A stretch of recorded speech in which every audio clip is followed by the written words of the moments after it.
இந்த 5 ஆண்டுகளில் திமுக ஆட்சி வந்ததிலிருந்து நாம் கணக்கு போட்டு பார்க்க முடியாத அளவுக்கு குற்ற சம்பவங்கள் நடந்துள்ளது. ஆனால் முதல்வரோ தமிழ்நாட்டில் ஒழுங்கினமும் முறைகேடும் தலை தூக்கினால் நான் சர்வாதியாக மாறி நடவடிக்கை எடுப்பேன் என்று சொன்னாரே, இதுதான் நடவடிக்கை எடுத்த விதமா? இந்த 5 ஆண்டு ஆட்சியில் எளிய மக்கள் பாதிக்கப்பட்டதுதான் அதிகம். மறக்கவும் மாட்டோம், மன்னிக்கவும் மாட்டோம் என்று பிஜேபி தமிழ்நாடு பக்கத்தில் வெளியான வீடியோ தற்போது அனைவரது மனதிலும் கேள்வியை எழுப்பியுள்ளது.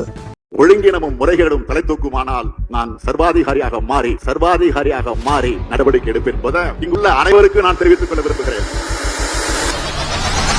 திமுக ஒன்றிய கவுன்சிலர் தாக்கியதில் மாற்றுத்திறனாளி பெண் பலத்த காயங்களுடன் பெண் காவலரிடம் தகராறில் ஈடுபட்டதாக திமுக ஒன்றிய செயலாளர் மீது திமுக பிரமுகர் பலகார கடையை சூறையாடிய திமுக பிரமுகர் ஒருவர் ரேஷன் கடை பெண் ஊழியரிடம் பொருட்கள் கேட்டு மிரட்டும் வீடியோ. பெண் ஊழியரை சரமாரியாக தாக்கி மானபங்கம் செய்த திமுக இளைஞரணி துணை அமைப்பாளர் ஹோட்டல் ஊழியர் பெண்ணை தாக்கி 3 கடையை அடித்து நொறுக்கிய திமுக நிர்வாகி மீது ஆசிரியருக்கு திமுக நிர்வாகி தொலைபேசியில் மிரட்டல் விடுத்த ஆடியோ. திமுகவினர் அம்மா உணவகத்தை சூறையாடிய காட்சி. ராணுவ வீரரை அடித்து கொலை செய்த வழக்கு. தலைமறைவாக இருந்த திமுக பிரமுகர் ஏரியை ஆக்கிரமித்த திமுக கவுன்சிலரின் கணவர் சர்வையரை ஆபாச வார்த்தையில் பேசி கொலை மிரட்டல் விடுத்தார். மதுபோதையில் திமுக நிர்வாகி பழக்கடையில் புகுந்து அராஜகம் செய்ய எளிய மக்களை தாக்கும் குண்டர்களும் ரவுடிகளும் நிரம்பிய திமுக அரசை விரட்டி அடிப்போம்.